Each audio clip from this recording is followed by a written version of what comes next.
हम स्टार्ट कर रहे हैं क्या, अब इनकम्प्लीट रिकॉर्ड्स में से, मतलब ये सारा डेटा आपको दिया हुआ है, ये सारा आपको न्यूमेरिकल पार्ट में दिया है, इसको हमें प्रैक्टिकली करना है। अच्छा, यहाँ पे एक चीज़ ध्यान रखना, statement of affair is exact replica of your balance sheet, ठीक है।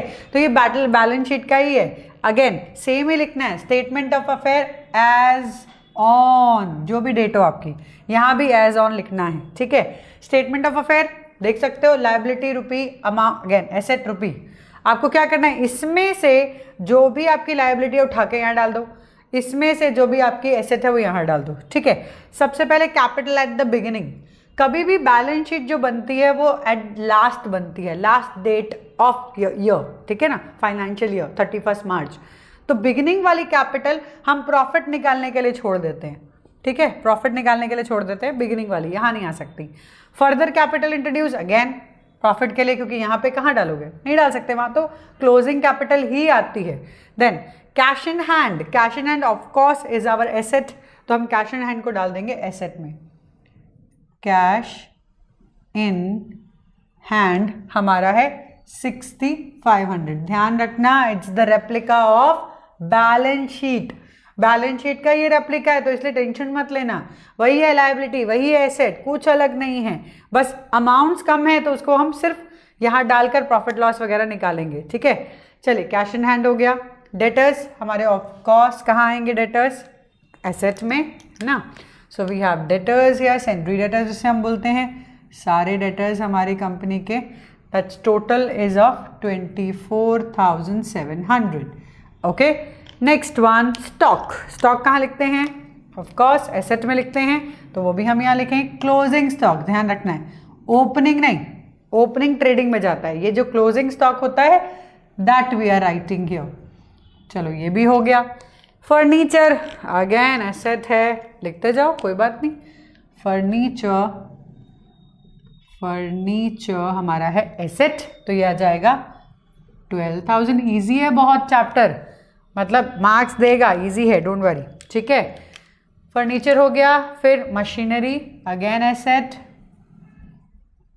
मशीनरी कितना है मशीनरी हमारा 30,000, ठीक है। नेक्स्ट क्रेडिटर्स, क्रेडिटर्स हमारे एसेट नहीं होते हैं, गलत मत कर देना, सारा कुछ डालते डालते वहाँ डाल दो, ऐसा मत करना। चलो क्रेडिटर्स, अब हमारे क्रेडिटर्स होते हैं लायबिलिटीज़ में जाएंगे, ऑब्वियसली लायबिलिटी होती है इसलिए लायबिलिटी में जाएंगे 26,500। नाउ ड्राइंग्स कहाँ जाएगी, ड्राइंग्स आती है एसेट, कैपिटल में से माइनस होती है, एसेट में नहीं, लायबिलिटी में कैपिटल में से माइनस होती है, बट यहाँ तो नहीं है, कैपिटल नहीं है ना, क्लोजिंग कैपिटल दी नहीं है।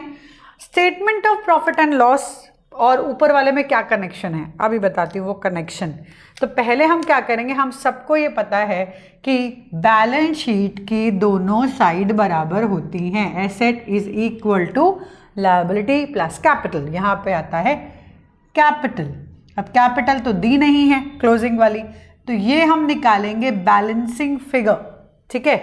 यहाँ का टोटल करेंगे, उसमें से माइनस करेंगे this and will get our capital. चलो निकाल लेते हैं। 42, देखो 30 plus 12 42, 42 plus 28 it is 50, 70 plus 20 90, 90 plus 5 95, 95 plus 6 that is 95,000 plus 6,000, 1,01,500, 1,01,500। देखो चेक करो वापस से करें, चलो 0 0 यहाँ 3 7 5 दैट इज 10 15 5 1 1 आएगा यहाँ पे, देन 7 प्लस 4 11 प्लस 8 19 प्लस 2 21 1 आ जाएगा, देन 2 6 7 8 9 10, तो यही आया ना, क्या चेक।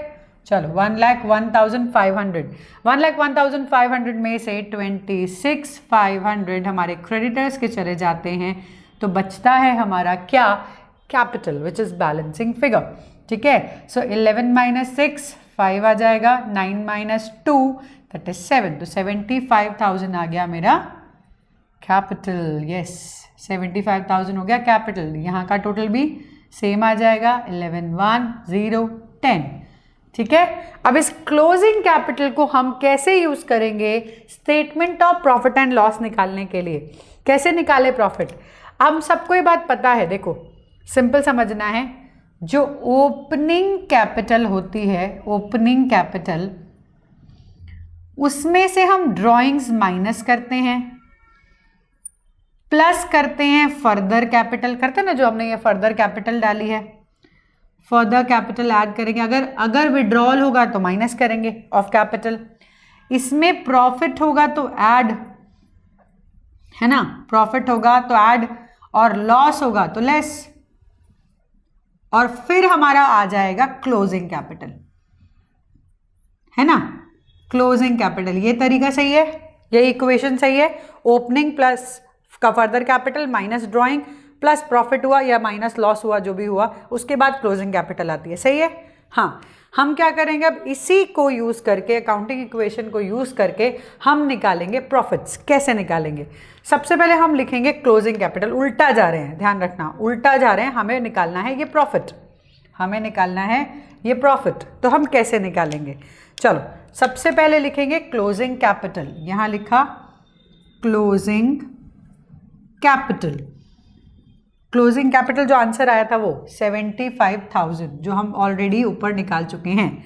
अब ये ओपनिंग कैपिटल यहां जाएगी, इज इक्वल टू के दूसरी साइड जाएगी, तो क्या होगा, माइनस में जो जाएगी, ओपनिंग कैपिटल माइनस हो जाएगी। देखो ये इज इक्वल टू का वन साइड है और ये इज इक्वल टू का दूसरा साइड है, तो क्लोजिंग में अगर मैं ओपनिंग कैपिटल को लेकर जाऊं तो वो माइनस हो जाएगी। यहां पे लेस होगा हमारा ओपनिंग कैपिटल। अमाउंट्स डालती हूँ, पहले आप देखो ये कैसे कर रहे हैं हम। ओपनिंग कैपिटल लेस की ड्रॉइंग्स, ड्रॉइंग्स क्या है, यहाँ पे ऐड है, यू कैन सी ड्रॉइंग यहाँ पे माइनस है पहले वाले में, इधर जाके इज इक्वल टू के दूसरी साइड जाके ऐड हो जाएगा वो, ठीक है। ऐड कर लेते हैं, ऐड ड्रॉइंग्स, उल्टा लेके जा रही हूँ मैं सबको, इज इक्वल टू के दूसरी साइड पर लेकर जा रही हूँ। फर्दर कैपिटल एडेड है यहाँ पे, ऐड है यहाँ पे, तो हम क्या करेंगे, फर्दर कैपिटल को रिड्यूस करेंगे, कम करेंगे यहाँ से। फर्दर कैपिटल हमारी होगी यहाँ पे, फर्दर कैपिटल हम माइनस करेंगे तो क्या आएगा, ये बचा ना एक साइड पे, ये तीनों के तीनों मैं दूसरी साइड पर ले गई, तो उससे क्या हुआ, ये नेट प्रॉफिट या लॉस बच गया। तो अब इज इक्वल टू के नीचे मैंने क्या छोड़ा है, नेट प्रॉफिट या लॉस, जो भी आएगा, नेट प्रॉफिट या फिर लॉस, जो भी आएगा, नेट लॉस देख लेते हैं। अगर माइनस में आया तो नेट लॉस है, प्लस में आया तो प्रॉफिट है। सिंपल क्या किया है, opening minus drawing plus further capital plus profit minus loss जो होगा उससे क्लोजिंग कैपिटल आती है। हमारे पास ये सारी चीज़ें हैं, प्रॉफिट नहीं है, प्रॉफिट और लॉस निकालना है, फर्दर कैपिटल है, ड्रॉइंग्स है, ओपनिंग है, क्लोजिंग है, तो इन तीनों को मैं ले गई इज इक्वल टू के दूसरी साइड। तो हमने क्या किया, क्लोजिंग में से इज इक्वल टू के दूसरी साइड लेकर नेट प्रॉफिट पे पहुंचे। चलो भाई पहले वैल्यू देख ले, ओपनिंग कैपिटल कितनी है 60, ठीक है, यहाँ पे 60 माइनस है तो इसलिए ब्रैकेट लगा रही हूँ मैं यहाँ पे। ड्रॉइंग्स हमें दी हुई है कितनी 16,000, ये ऐड करना है इसलिए प्लस में रहेगा। फर्दर कैपिटल हमारी 10 है, माइनस करना है इसीलिए ये ब्रैकेट में रहेगा। चलिए अब क्या करें, 60 और 70 मतलब 70,000 माइनस हो रहा है 75 में से, 75 में से 70 गए, 5 बचे, 5 में 16 प्लस होगा यानी कि हुआ हमारा 21,000। अब प्लस में आ रहा है इसीलिए ये मेरा नेट प्रॉफिट है। समझ में आया ना। तो पहले बनाना है स्टेटमेंट ऑफ अफेयर, उससे मिलेगा मुझे क्लोजिंग कैपिटल। आप एसेट लायबिलिटी डाल दो, क्लोजिंग कैपिटल हो गया। क्लोजिंग कैपिटल से आप नेट प्रॉफिट पे कैसे पहुंचोगे, ये वाला तरीके को समझो। ये आप करते हो हमेशा, यहाँ पे statement of profit and loss में करते हो, ओपनिंग कैपिटल में से ड्राइंग माइनस करते हो, फर्दर कैपिटल ऐड करते हो, अगर आपने निकाली है कैपिटल माइनस करते हो, प्रॉफिट है तो ऐड करते हो, लॉस है तो माइनस करते हो, फिर बाहर लिखते हो ना कैपिटल, वो क्लोजिंग कैपिटल होती है। तो हम उस इन सब को यूज करके अपने प्रॉफिट को निकाल रहे हैं। This is called statement of profit and loss.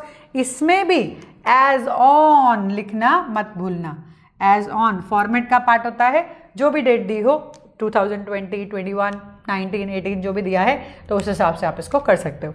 चलो और सम करते हैं एक दो तो और अच्छे से समझ में आएगा। इसको नहीं समझ में आएगा बट दोबारा देख लो क्योंकि बहुत ईजी है, कोई प्रॉब्लम नहीं है।